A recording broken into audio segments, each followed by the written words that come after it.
Hi friends, මේ ඔයගලන්ගේ Math Tech YouTube channel එකයි.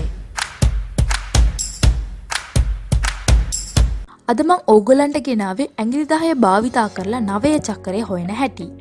ඊට කලින් ඕගොල්ලෝ අපේ channel එක subscribe කරලා නැත්නම් subscribe කරලා bell icon එක press කරන්න කියලා මතක් කරනවා. වැඩි කතා නොකර එන්න යමු එන වීඩියෝ එකට. මේකට අපේ අතේ ඇඟිලි වලට ඉලක්කම් යොදා ගන්න ඕනේ. දැන් බලමු කොහොමද ඇඟිලි වලට ඉලක්කම් යොදාගන්නේ කියලා.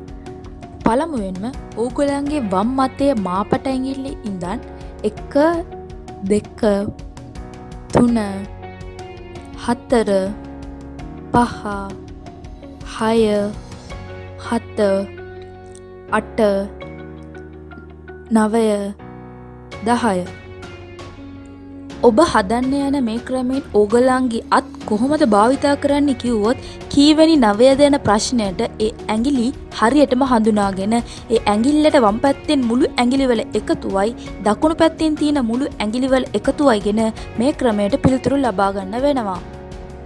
අපි දැන් බලමු කොහොමද ඇඟිලි වලින් චක්‍රය ලබා ගන්න විදිය කියලා. එහෙනම් 3 වරක් 9 අගය හොයමු.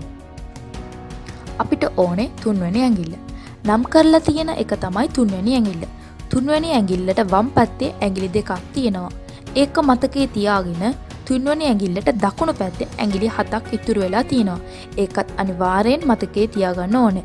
වම් අතේ ඉතුරු වුණු ඇඟිලි දෙකයි දකුණු පැත්තේ ඉතුරු වුණු ඇඟිලි 7ත් එක්ක 27 කියලා ලේසියෙන් උත්තරේ ලබා ගන්න පුළුවන්. මොකද හිතෙන්නේ? ලේසි නේද? අපි බලමු තව ප්‍රශ්නයක්. 5 වැඩි කිරීම 9 උත්තරේ ලබා ගන්න විදිහ බලමු.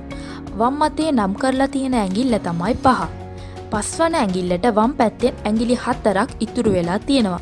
ඒක මතකයේ තියාගන්න. දකුණු අත පැත්තෙන් ඇඟිලි 5ක් ඉතුරු වෙලා තියෙනවා.